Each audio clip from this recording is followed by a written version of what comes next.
Hello and welcome to this lecture. In this lecture I would be discussing about query optimization, and query optimization basically is linked with my previous discussion about execution plans.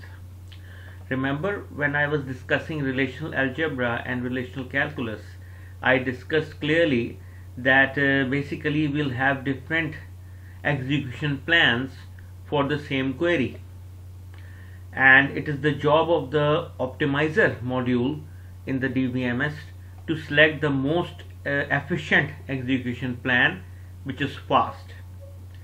So in this discussion we would be dealing with the query, and we would be considering two execution plans for the query, and we'll see that one of the execution plans which is optimized would be way faster than the other execution plan which is not optimized. So this discussion would be a practical example oriented discussion to give you a clear idea. But just bear in mind that of course one query with different relational algebra operators can have multiple execution plans, and it is the job of the query optimizer to select the most efficient execution plan for a particular SQL query.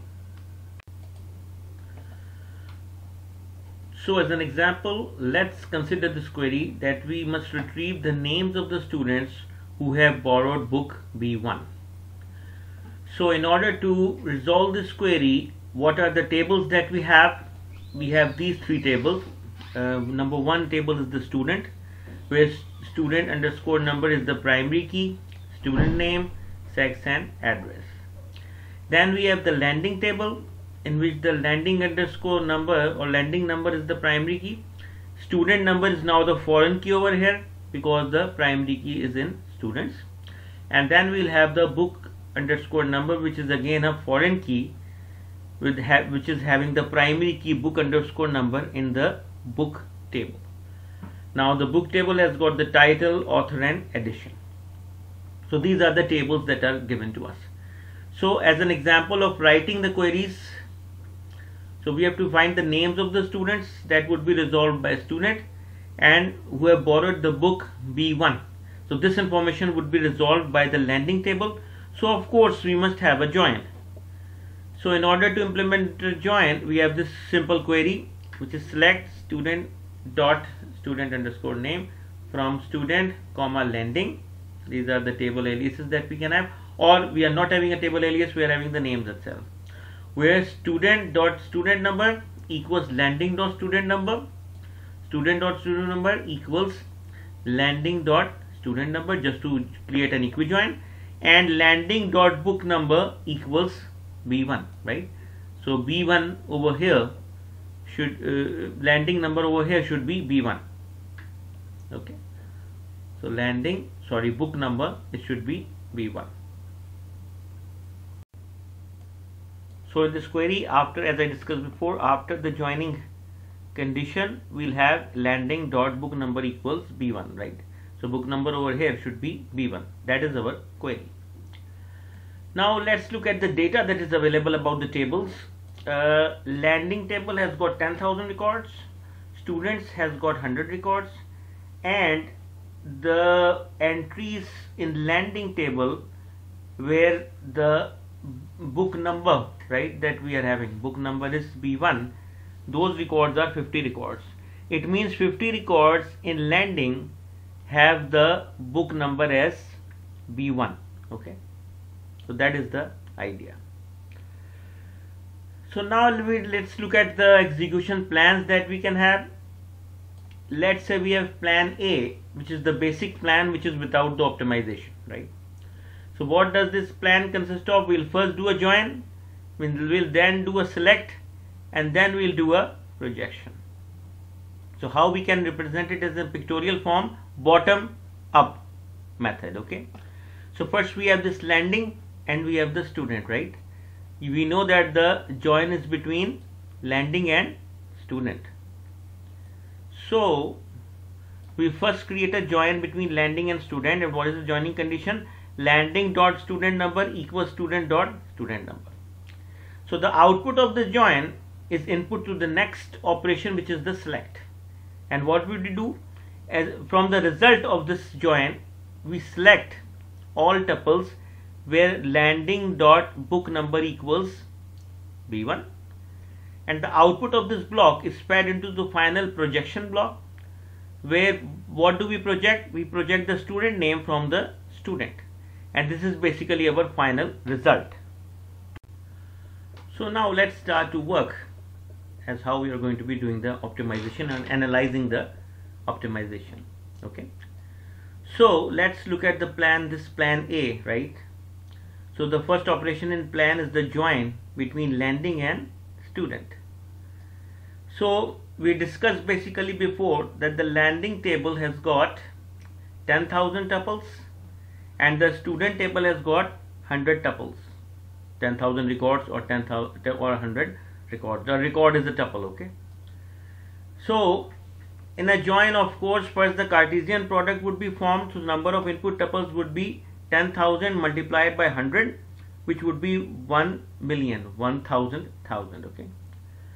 Now, as a general rule with joins, if you have an equijoin, the output of an equijoin would always be the table with the entries with the larger number of entries. So in this basically inputs, the landing has got 10,000 tuples while students has got 100 tuples. So the output of this join would be 10,000 tuples. So finally we'll calculate the IOs, right? Which will be 10,000, which is the output, plus 1,000,000, which is the input, and total comes out to be 1,010,000. So that is the total number of tuple IO. Now these outputs are 10,000, right? These 10,000 would be input to the next stage, which is basically the sigma or the selection. Okay, so let's go to the next stage. So number of input tuples, of course, which are 10,000 because they are coming from the previous stage, which was the join. Now we have got 50 entries, right, of BI, like we discussed before in the question. So our number of tuple outputs should be 50. So what would be the number of tuple IOs? 10,000 plus 50, 1,050. Now again this output would be the input to the last stage, right? And what is the last stage? Last stage is basically the projection. So now let's look at the last stage. So project by student dot student name. In a projection there is no selection. Whatever is the number of input tuples would same be the number of output tuples. So number of input tuples is 50 coming from the previous stage. So number of output tuples is again 50. So total number of tuple IO is 50 plus 50 equals 100. So after we have calculated the tuple IOs for A, B and C, which is respectively the join, selection and projection, we can sum them up to find the total number of tuple IOs for plan A, which comes out to be 1,010,000 plus 1,050 plus 100, which is 1,020,150. Now let's look at plan B, which is basically with optimization, right? And in plan B, what do? We'll first do a select, then we'll join, and then we'll finally project. And how does this plan B is going to be working? That from landing we first execute selection, where landing dot book number equals BI. So the result of this selection will do a join with student, right? And again that would be an equijoin. And afterwards we'll do a projection to get the final result. Now I would invite all the students, all of my dear students, to kindly consider the previous example as an example, the first working that we did, and try to come up with the result for this particular plan with optimization. So first we are going to be doing the selection. So what would be the number of input tuples to this selection of sigma? It would be the total number of records in landing, which is basically 10,000, right? So the number of input tuples is 10,000 for the selection, and which is the criteria? Landing dot book number equals B1. And what would be the number of output tuples? The total number of tuples that have B1 in the book number, which is 50 as discussed before. So number of input tuples is 10,000 and number of output tuples is 50. So what is the number of tuple IO? Input plus output, 10,000 plus 50, 1050. Again, this 50 output tuples would be the input to the next stage, which is basically the join, right? So when we are executing the join, right, the number of input tuples that were output from this previous stage was 50, which is basically this, okay, joined with the number of tuples in student, which is 100. So number of tuple input would be the Cartesian product, which would be 50 into 100, 5000. And what would be the number of output tuples? The number of output tuples would be 50. So like I discussed before, right, the number of the rows that are in landing would be the answer in fact of this particular join. So landing now has got 50 rows and student has got 100 rows. So the final number of output is 50. This is just like the EMP and DPT table, remember, in the famous Scott Tiger database, right? So when we create a join between EMP and DPT, we create it by a DPT number, right? EMP.DPT number equals DPT.DPT number. And if you display the result of that join, you get 14 rows, which is the total number of rows in EMP, where DPT is in fact the foreign key.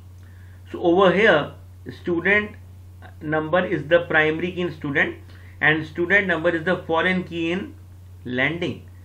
So the total number of rows where the foreign key is executing is having, that would be the answer of this particular join. So that would be 50.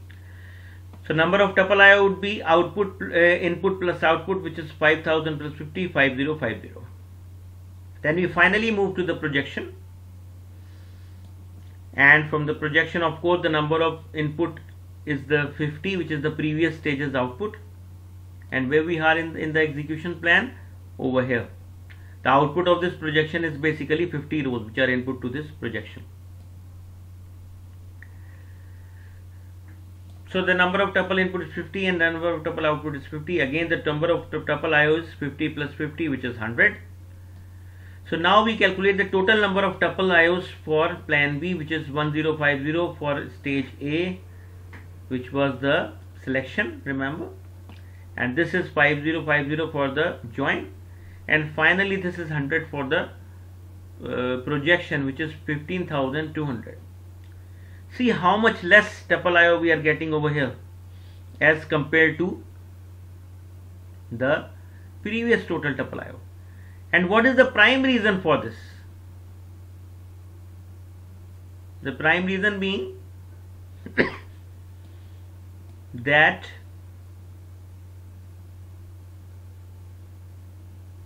this is the without optimization, right? The main bottleneck, where was it? It was between landing and students, which was giving us a lot of number of rows in the initial join. 1,010,000 tuple IOs, right, which was too much. So in the second or optimized execution plan, what we did was that we decreased the number of tuples for the join. So tuple of input were just 50 into 100, 5,000 in the second or optimized version. So finally we have this total number of tuple IOs 15,200. Finally we can create the calculate the ratio of plan A to plan B, which is the comparison, which is the tuple of IOs for 1020, 150 divided by 15, 200, which is 67:1. So see how much faster plan B is 67 times faster than plan A. So that is basically the use and the major motivation for query optimization.